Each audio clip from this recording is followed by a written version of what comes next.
Good afternoon, everyone. I'd like to welcome you all to the Budgeting to Support Wellbeing session organized by the Graduate Student Association or University of Melbourne.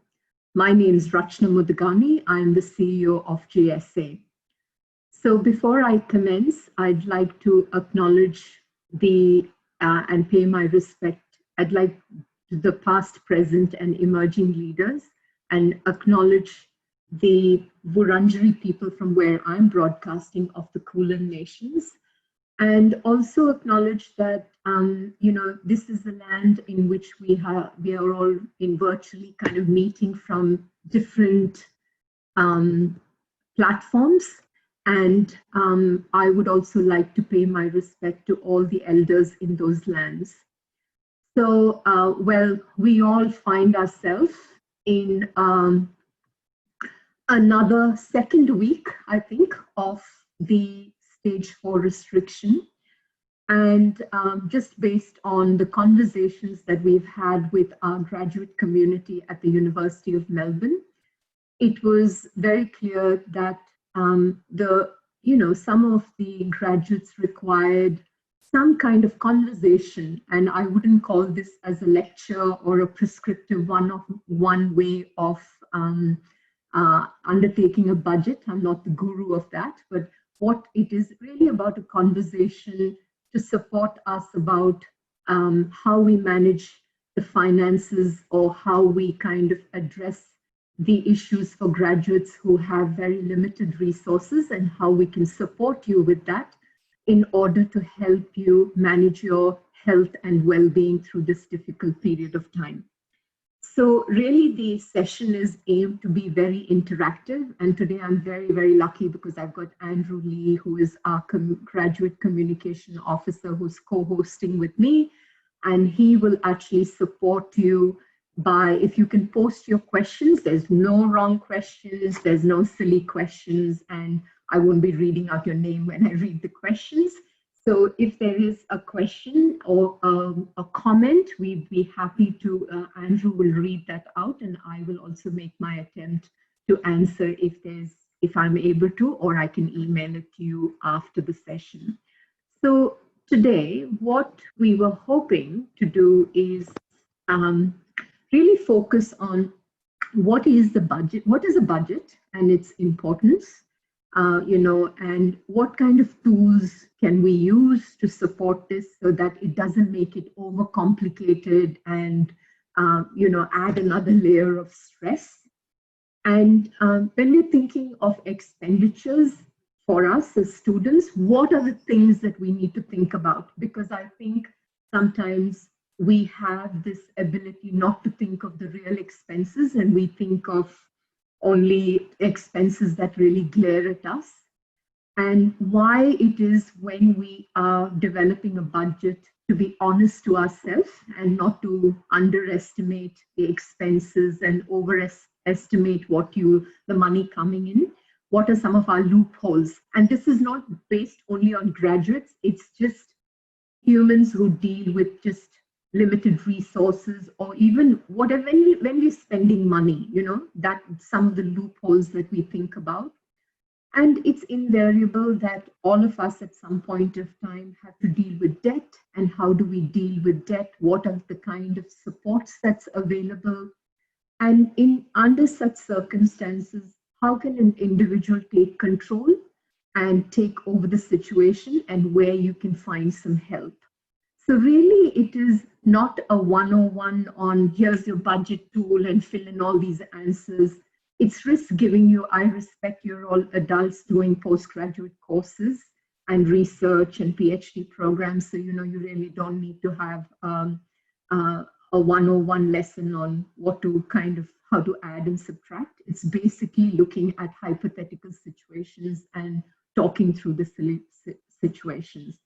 And at any point, feel free to host any questions, and Andrew will assist me in reading the questions, as well as I'll make an attempt to respond to that. So Andrew, are there any questions from our participants? And welcome to all the participants today, and those who will be listening post the session when it's hosted on. So Thank you for listening to the program and look forward to any comments from there too. No questions so far, Rachna, but yeah, everyone who wants to ask anything, just shoot it through the Q&A and we'll be able to get through to you quite promptly. Fantastic. Excellent. So let's just ask ourselves a question. What is a budget and why is it important? So really, when we talk about budget, whether it's the Commonwealth budget or whether it is a budget when you're planning a small party or your house, it's just really a way to track money. It's really a way to see what's the money that's coming in, how much of money you'll make, and how much of money you're going to spend. So that is as simple as it can be. Now, many people choose to do weekly budgets. Some people do fortnightly budget, but at least we recommend, I believe it's recommended by, people who manage money, that it's good to kind of do a monthly budget or fortnightly budget and also estimate your future by how does the year look for me, really. That's the aim, that it's just not week to week survival, but it is also looking at some long-term goals. So it's also a reality check of what is my financial position now, a reality check, as well as what is my aspirational goal? Where is it I want to go? Absolutely. So that's really what a budget is.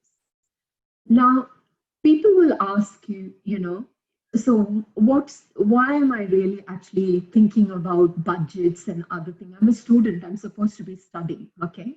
I am supposed to be actually not worrying about these things. But as an adult, I think there's been good research that has been undertaken by both community and government organizations, trying to kind of get young people or older people to think that thinking about money just kind of helps you to think about, okay, this is the kind of lifestyle that I lead, or this is what my aspirations are. This is the kind of job that I should be looking at, not looking at jobs that pay me so much of money and I don't have any time to kind of enjoy myself, or I do want to aspire to do all these things. So this is the kind of jobs that I would be considering, really looking at ways of also thinking of money to support mental health and well-being. If I am able to have some financial stability and control, that helps my mental health and well-being. And when you have good mental health and well-being, you also kind of are able to support your social relationship. You are able to ensure you remain healthy, you're exercising, you're able to do what you can do in stage 4, but hopefully very soon lead a very, very energetic community life. It's also a part of growing up. You're not kind of still in that age where, or in that place or space where somebody is managing money for you. You know that either if you are receiving benefits from the government or from money from overseas from your parents, or you're working, you actually have the confidence to manage the money either sitting in your bank or in your wallet, and it's a part of growing up and taking responsibility. Now, it's also a fact that sometimes in many cultures, and I'm familiar with many cultures, where talking about money is a bit of a taboo. It's very secretive. I'm not going to let anybody know whatever my situation is. But we're living in a very progressive community. We have financial counseling, we have financial support, we have information on our website, and there's no taboo related to it. And another thing is, it's a very sensitive issue, in the sense, have and have not always creates a kind of emotion or sensitivity of when you don't have something to feel, empty, to feel sad, and there are other kind of emotional support to do that. And another thing is that as young or older people or any people in the community, we always kind of have a comparison of what other people's way of spending is, and to keep up with your friends and peers, having the number of EP times you eat out, or the what gigs that you watch, or what music fest you go to, or what what other kind of aspirational courses, or the kind of clothes that you wear, or your family spending habits, being able to bring in a birthday gift which somebody likes or is happy about. All these are concerns. And that's why it's very good to realistically do a reality check and say, is this what I'm doing because other person expects me to do? Or is it because I actually want that to be done? We have a very good, we have a question, I think, popping up, Andrew. Is that right? Or a chat?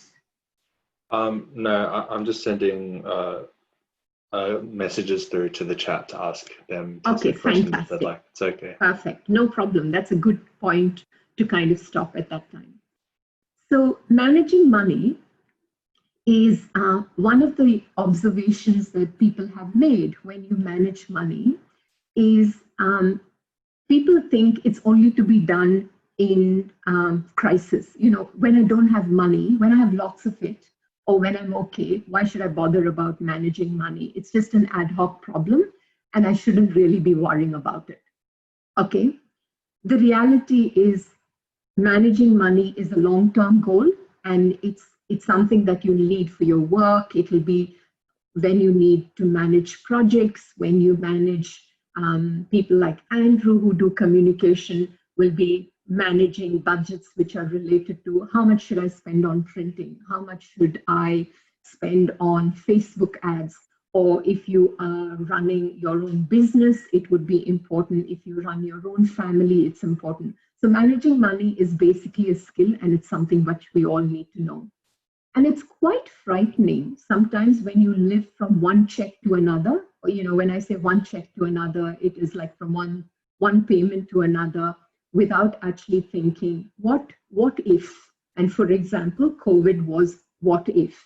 We've heard stories where, as people who come to study from overseas, or sometimes when you move out of home, you kind of thought, okay, that's fine. My first semester is dealt with, and I'm going to find myself a job. I have great skills.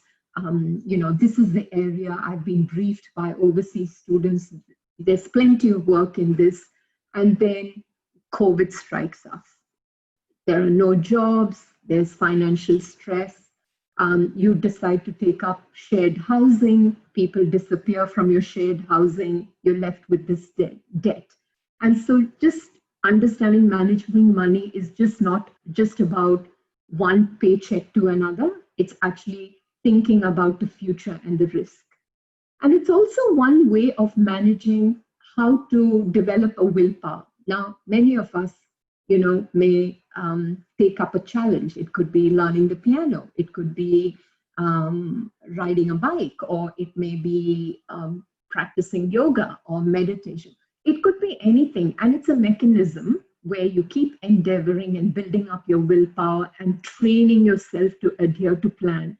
Don't consider it as a punishment. Develop it as a skill and say, if I get $50 for doing this, I'm going to see how smart I am to manage myself within that $50. Let me do some research. Let me find out. Let me look at innovative ways so that I can kind of adhere to the plan. And managing money is nothing but a behavioral change. It's a behavioral change.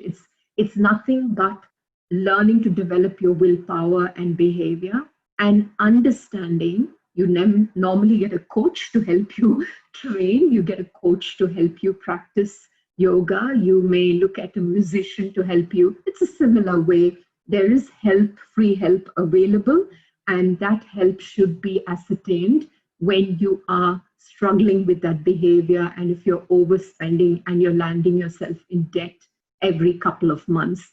So that is the important and sub-observations that has been made in research, that these are some of the common issues that are related to dealing with money. So I may pause and ask for any comments, any questions, any thoughts. You're at the right place. Okay. Andrew, and if there aren't any comments, I may move forward. Yeah. Perfect. Okay. So we're going to go to some basics, okay? Plenty of tools. I'm not going to give you all these tools and all that because you would say, why would I waste 1 hour of my time actually spending with GSA? Hang on, buddies, I can just get onto a website and pick it all up.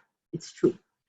I've just picked some examples and I thought this is more for conversation, okay? This is really about conversation. This is not giving you advice on, and you may say, you know, sorry, I don't get 2,000, I get 1,000 or I get 10,000. I don't know.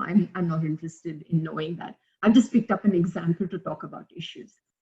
So really putting a list of wherever the income is. Don't imagine income is coming from somewhere. You know, oh, if I got 10 gigs to play at 10 different restaurants, I'm going to be getting $100, that's $1,000. What is assured, what has been committed through a written contract, or what somebody has, where you've found a pattern of income coming, or your parents have said, don't worry, this is what's going to be coming into your bank account, or you have some shares and bonds from, you know, whatever, and you're getting $50 about it. You got 200 last year at the same time, but we know everything is cash, you know. So being very realistic about estimating income, really being realistic so that it's not, okay, you know, pretend this is all the money that's going to, it's not playing shop. So it is really the real income that you would see. What is the money that you're going to get? And the reality is confirming that with your employer if you're working, or with Centrelink or wherever, just putting them down accurately. Now, when we talk about expenditure, think of all the expenditure, don't just kind of, and be realistic. You know, you don't have to cheat yourself when you're making this list, because when you actually put it down, it's such a cathartic feeling, because you know, you actually look at, wow, this is all where my money is going, and it's not that I'm just pretending the money is just gone. But if you look at your food and drinks, you know, think about eating out. I mean, at the moment it's limited, but how many times do I get takeaways? Really, there is, you know, my clothing, actually in 12 months time, I may need to buy myself a shoes, or, you know, bag, or whatever I need to. Really, traffic, yes, I still need money. If I have a car, it's not the dream car that works without, I still need running cost. It may be a second-hand car. I may need to put aside $10 for repairs every week, so that if that rainy day comes, I need to kind of keep that money. I have insurance coming up. You know, often I may need a roadside attendant. I've never learned how to kind of change my tire. And so putting aside money for a rainy day is transport. It's not the miracle number that you need for actually, if you have a car, oh yeah, I've got a car, I don't really need to think about it. If not, what's my tram ticket costing me? What's my bus ticket costing me? You know, your internet, mobile, landlines rarely people have now. But, you know, if you do have one, remember, if it's a shared housing, what's going to be my cost? Or if I'm contributing, what is it? Or if it's mine, what do I need to worry about? You know, some people may be in jobs, so you may think of income protection, but at least if you're in your house, do I actually, you know, some of the students and some people need, it's a part of your health insurance. If you're older people, you may need to kind of see, is my super having an income protection fund, or, you know, a life insurance if required? Or I have expensive stuff in my house, even as a student. Do I need to just ensure that I have some coverage of content? Now, you may not have the money for all this. Just prioritize and say, what am I going to pick and what am I going to actually spend the money on? Health and well-being is, you know, gym, maybe a membership which is required for your health reasons. Sometimes you may be on a health cover that covers you for that.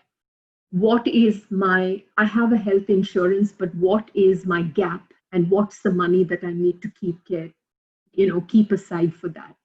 Things like pharmaceutical, I have a regular medication that I need to take. What is the money that I need to keep aside for that?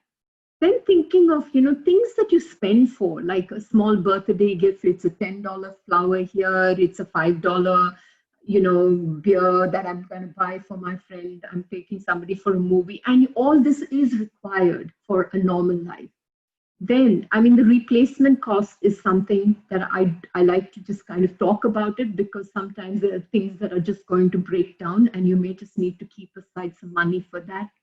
Do you have a credit card? Do you have a personal loan? Do you have these cards that are in your wallet that you pretend that the debt doesn't exist? That's not going to help you. And remember, even if they sit with no debt, they have an annual fee that you need to think about. And everything that is, if you're a parent, what's a child care fee? My pet needs to be taken for the annual vaccine. All these are things. Now, all of us may not have this expenditure, but I found this category really helpful. Comments? Questions?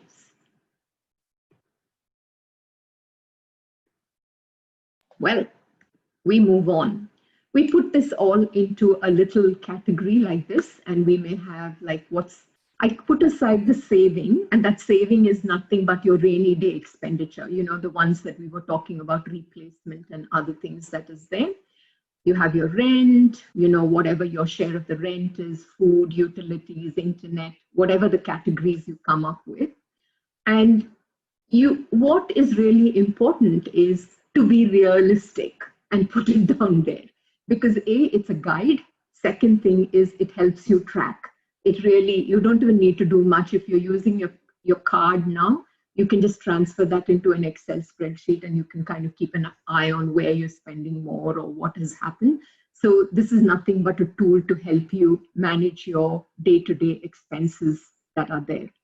Now, can you see the difference between this, where the 2550 looks pretty much in the black because your income, when we were looking at it, was a little more than the 2550, so we're okay. Okay. The issue is when we go to the next slide and you started incurring new expenses because your friend kind of took off and left you with a rent debt, and your food grocery has grown, your miscellaneous, your pharmaceutical bills have increased and other things. When it starts moving into the red, that's when you get smarter and you put on your gear and you just kind of think, hey, I can't panic at this time. I may need to get some support. I may need to think about this. And I think the red is nothing but like you look after your health and well-being. Hey, I've got a cough and cold. I need to go to the doctor. I haven't done very well in my assignment. I'm going to go to the tutor and talk. The same thing with financials. If you have a problem, don't bury your head into the sand. That's not going to help us or you. And I think what you really need to do is start taking control over it. Very much in relation to the first slide that we were saying is there is a problem, and let's decide what is it that I can really do very simply to make this thing under control is, let me start looking proactively on ending my lease or finding another housemate, or, maybe the number of takeaways can decrease. I don't want to kind of, maybe, I can ring the health insurer and see if I can put a hold on my insurance during COVID. These are all practical things that can be spoken through with a financial counselor. We can talk about where you can get help, but I think, or a conversation with a friend or a family who can help you do that. So I may kind of pause and ask people if there are any, what you've done, if you have any ideas that you've done to take in control.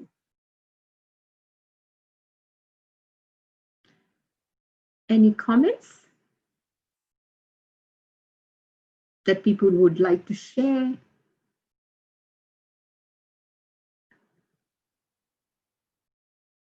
Okay. I will ensure that I try and capture your ideas if you have any, but then we'll keep moving. So really what we've done is, put down all the income, put down all the expenditure, And once we've done that, I know very well that you'd be able to see whether if it's on the red, you need to kind of take some support. If it's not within the red and you're traveling well, that's good news. And your expenses that you have as a surplus is helping you, achieve your goal. Now, what you need to understand is your budget is like a working document. So that means what you've written right at the beginning doesn't mean under all circumstances nothing can change. It's a living document. That means when your income drops, you adjust it. When your income increases, you expend it, you increase it. If you've overestimated an expenditure, you'll just reduce it. But I think it just requires reflective practice. And I call this really, don't sit every day, oh God, I've got to look at my budget. I think that will drive you insane. Don't do that. Whether, try and do it at a time when you're in positive frame of mind. And I think the most important thing is it's like a tool that you talk to, and really being able to be, it's like your a document that you sometimes put your thoughts and aspirations in. It's nothing but that. But if you start getting obsessive about it and driving yourself insane, oh my God, I spend an extra whatever on my groceries, or I'm going to go a little under, or I haven't saved enough, and it's driving you insane. These are indicators that it's impacting your mental health and well-being. And it's important to talk to your family or friends or a qualified person to help you do that. So I think that that's really, really important.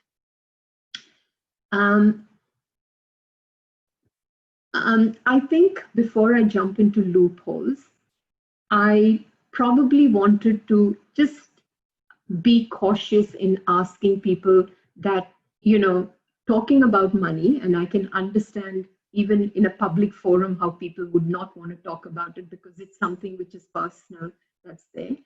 There are services that are very confidential, and even when you don't talk to people who can add your stress and say, oh my God, I just want to tell you, I don't know how you don't do it. I have this much of money and I have so much of saving. All that causes stress for you. And I think you should just be careful not to kind of being in a place where you will get additional stress. Really being mindful that, stress is a factor that can be, stress is triggered when you are going through financial hardship, and being able to plan for that is absolutely very, very important. Now, let's just move on to the next slide, and that is about what are some of the loopholes. Okay. Now, I am aware that when I talk about these loopholes, some of it may trigger some emotions for you. In case that is there, please understand, I'm not making a judgment. We've all gone through it in some form or the other. And the importance of me to talk about these loopholes or where to seek help is being in a proactive space to think about how best we can deal with the situation, rather than my God, it's doom and gloom. I call it loophole because all holes can actually be, stopped, or from the leakages can be stopped. And there's a good way of, rather than calling it disasters or something like that. Now, for a moment, I'd like you all to think about two things. Think about the word credit cards. Think about credit cards, and think about it in the way how sometimes it's so easily made available to people. Okay, very easily made available to people. You would say, oh, don't worry, here's your $1,000 credit card. Here is your store card. Here is your Maya card. Here is every card. Lenders are more than happy to give you credit cards. Now, people use credit cards very wisely, and people I've seen do great things with credit cards. But nobody gives you a credit unless they have a vested interest on how to kind of use it as a business principle. So think about credit cards and think that credit cards are always there because it is a business. It's a strategy of making money, whoever the person is, or the company, or the bank is, or whoever the provider is. They're not actually doing it for charity. So that's something that I think if you embed that in your mind as a backup plan when you start using credit cards or taking credit cards, being able to be very realistic is how much do I owe? What's the minimum payment? When do I have to pay for it? And if I'm robbing Peter to pay Paul and continues with every credit card, there is a problem. And that problem requires me to address it immediately rather landing up myself into a loophole which can actually impact my future. Okay, so it's not something that does not happen to people. It happens very, very common. And during COVID, you will find, or during any kind of hardship, whether it's illness, loss of a job, all these things, credit cards are something that you have to be absolutely very, very careful about. Second thing is that when people are going through such kind of distress, or sometimes our behaviors are erratic. So we kind of do a lot of shopping on online shopping, living without beyond our means, oh, that's okay. I can treat myself. I'm lonely, so I'm going to get, an Uber Eat today and an Uber Eat for morning breakfast, lunch, and dinner, and the next day and the next day. And I had only put aside $200 for my grocery, but my miscellaneous has blown out 400 this week. That's fine. You can claw it back.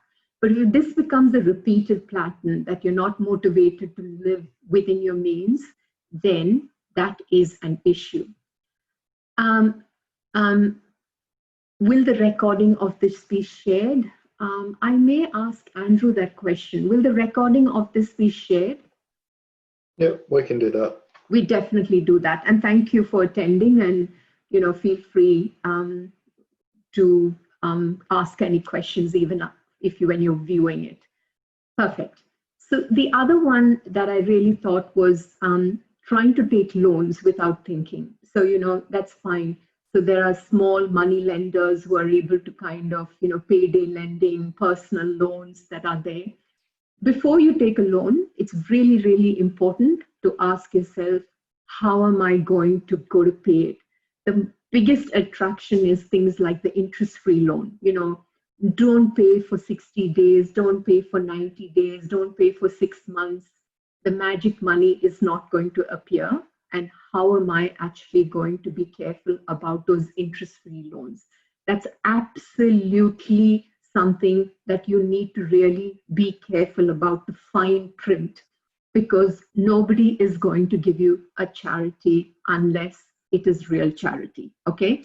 So if you're taking it from a friend and you've said to your friend, okay, that's fine, have it for 30 days and somebody is going to repay it, is remember your friend is expecting that money in 30 days.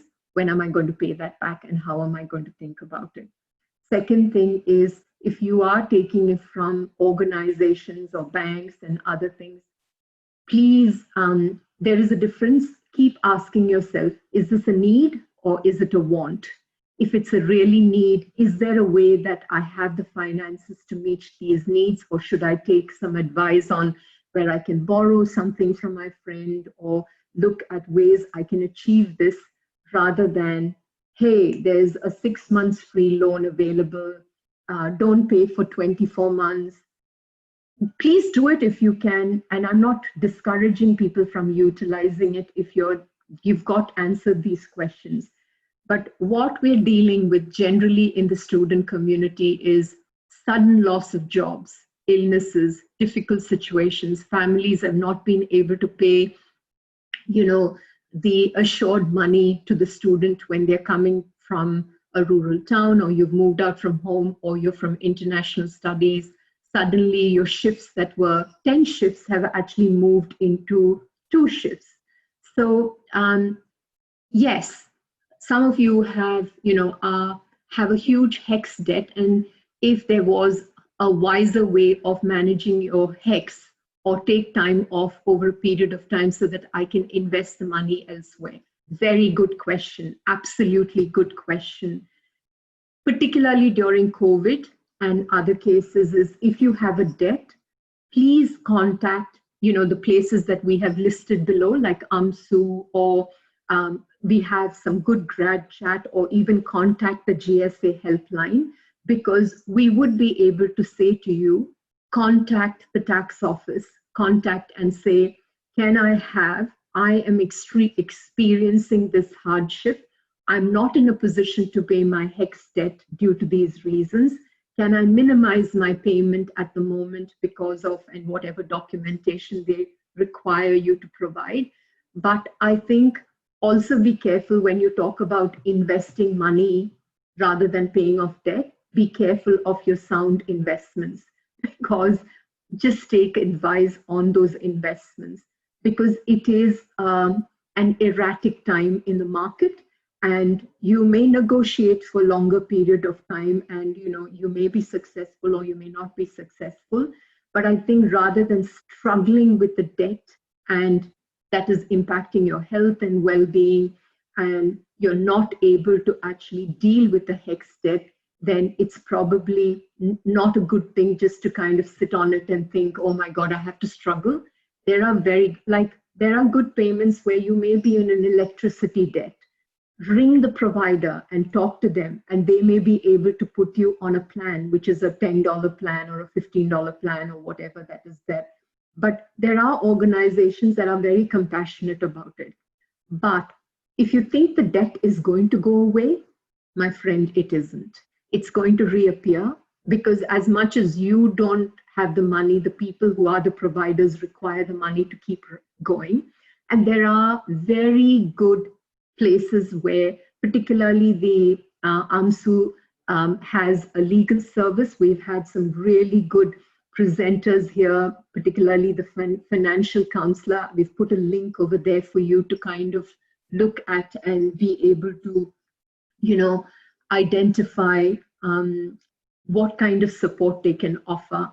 Because I think chatting with someone about your problem in a confidential manner, a person who has got expertise to kind of help you manage your debt and pay your debt in a proactive manner, is a much useful support, rather than, it is important that you do need to understand seeking the right and the expertise support helps you actually make the decision properly. There's some comments that a few $100 each year as indexation rate. I was wondering if it was better to pay off the HEX debt to minimize the extra payment I will need to end up paying for, or better to keep. I'm so sorry, I'm not in a position to give you financial advice, but I am sure that talking to the taxation office and doing the numbers will help you make that real conscious decision. And whoever the attendee is, thank you so much, because what is actually, the question is, I think they charge few hundreds of dollars each year as indexation rate. I was wondering if they pay off, if it's better to pay off your HEX date and minimize the extra payment, or end up paying it, you have to pay for it, or is it better to keep the money in the bank for money's interest? My initial thoughts are, interest rates in the bank is so crap, but, I can't provide you an advice because, as I said, these sessions are just information, and I'm not a qualified financial advisor to give you that. But I'm sure what is pleasing me about the question is that you are being so strategic and thinking about debt. Because I think when you're strategic and you think about debt and you're proactive about it, be it your HEX debt, your rent arrears, I have, over the last 16 weeks at GSA itself, been able to support students write simple letters to their real estate agent and get a drop in their rent. There is the Tenants Victoria, which has a phone line, which is a great place to kind of talk to them to get advice about your lease. It's really, really important that you are taking a much more proactive approach about managing debts rather than sitting on it and not worrying about, just thinking it's going to go away, because you don't want, debt notices to be sent, or the collection agencies to do that. And there are some nasty people who just keep doing that without considering of the hardship of the students or people, who are developing, really the situation in the community is so hard that if you don't have a job, you don't know where you're going to kind of getting money from. So really the aim of the session that I wanted to kind of highlight to you, and I'm sorry, maybe, you came in with an expectation that you would be able to write up your budget or anything, but in my view, budgets are so based on individuals, being and your situation, and one size does not fit all. But I think my simple advice is that, start somewhere. Don't wait for another tomorrow and another tomorrow to happen, because when you understand that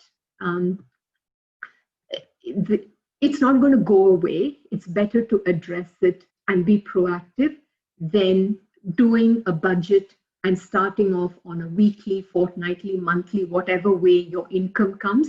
Some people get paid fortnightly, and people like fortnightly budgets. I think it's very wise, because it's you get 26 fortnights in a year, and it's easy to track money, and so does Centrelink payments too. Some people get cash in hand, it may be weekly, keep that in track. Sometimes you get money from a trust or something that happens once a month, and that's a better way.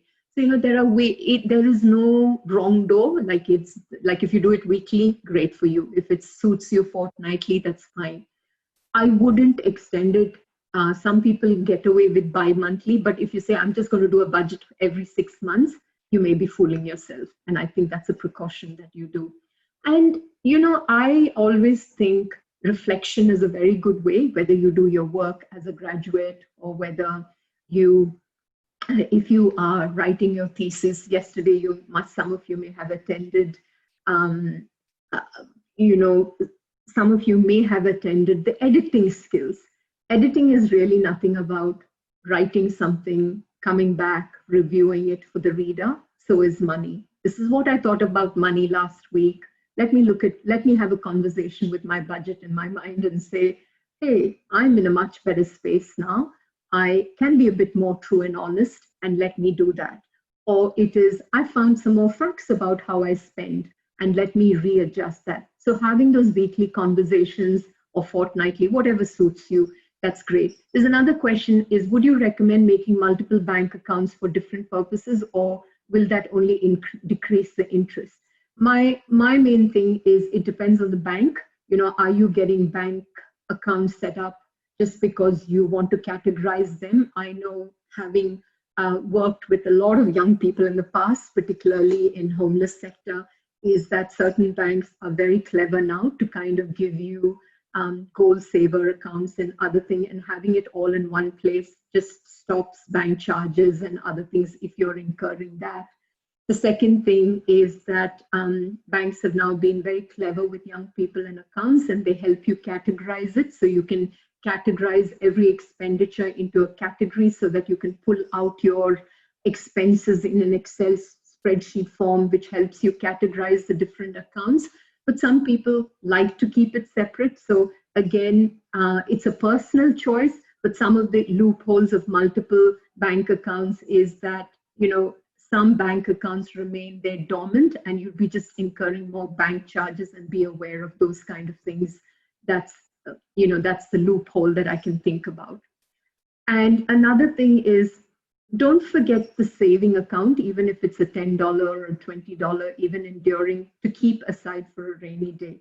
Because when we were looking at the categories, you would have realized there are certain expenditures that fall within those categories that require you to think about what if, and I think particularly the pandemic and managing GSA as a CEO has given me much more insight into what if, that's really what happens if the funding decreases? What happens if, so what happens if Centrelink makes a change? What happens if I don't get the tax return I depend upon? So that saving is really important.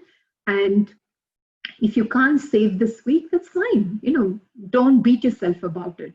Just, okay, next week I may put aside another $2 and I'll catch up on it. And another thing is, as we said, it's actually allowed you, it's a tool to help you change your habit, the way you think. So I have noticed how good you are at video games. You keep practicing it, and whether it's your Animal Farm, or whether it is your music, or whether it is run, or weightlifting, or essays, we practice, right? We don't develop a plan and we forget about it.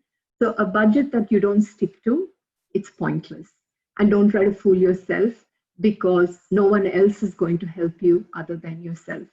So some things that I've always kind of thought is important is never underestimate your expenses. What people do is overestimate the income and underestimate the expense to make you feel good there's a great saving. Okay, I call it the honesty document. Keep it honest and keep tracking. And don't get obsessive over it. It's not like your exercise that every day you need to go and check, my God, I spent one on coffee and did this, and I spent this much on my potatoes. No, that's not required. It's just a tool to help you guide. It also think of the returns of managing budget. It's good for mental health, and it's good to also keep a track on your bank accounts to see if there's any illegal transactions, or by any chance money is not moving here and there, and contact the bank immediately and they give you proper advice. And the most important thing that I always believe is, please seek help. And we've put I recommend that contacting AMSU Legal is very important, and they have great financial counselors. There are other financial counselors in the community, and really this session was more aimed at your emotional health and well-being, and to understand that there are people around to support you rather than trying to struggle on yourself. Now, we're also pleased to ensure that, GSA, we've been doing whatever we can in our ability with the, we've had funding cuts, but very last week, we did offer an additional $50 for people with hardship. We initially estimated we would be spending only 60 vouchers, but the gravity of some of the concerns that came in was so adverse that we actually dispensed about 88 vouchers for people. And we thought that it's really, really important to offer our small assistance. So the GSA helpline is a great phone number to contact, 1-800-GSA-HELP. The info line is a great opportunity, but I'm going to actually invite, are there any questions or comments that before I hand over to Andrew, who can tell you all about, thank you, Andrew. There is the 1-800-GSA helpline. There are some information that we can share about the past, some of the graduate chats where we had Vanessa from AMSU talking a little more about in depth about how to deal with your banks or your lenders, and it's a great video to watch. But I'm kind of happy to hand over to Andrew if there aren't any questions for me. But thank you so much for joining, and it's been absolutely wonderful for people to join today and take the time to kind of address these concerns either for your family, friend, or yourself. And every session, we always learn together. So Andrew, over to you actually. Well, thanks Rachna for hosting this informative webinar about budgeting. So yeah, this afternoon at 2:30, so that's in an hour, there's going to be an art class on contemplative photography. So I've just sent a link in the chat there.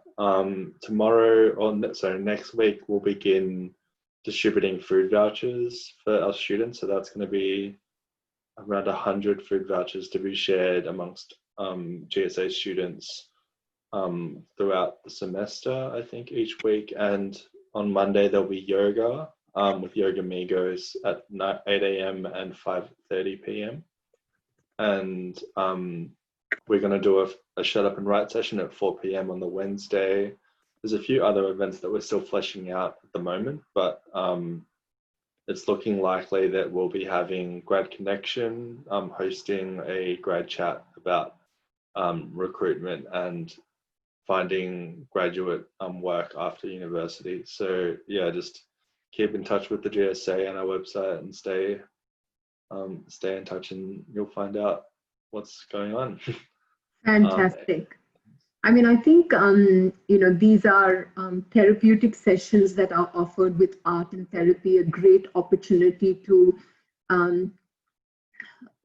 ensure that people can learn from one another, but also socialize. So I think, first of all, thank you to all the participants who joined today.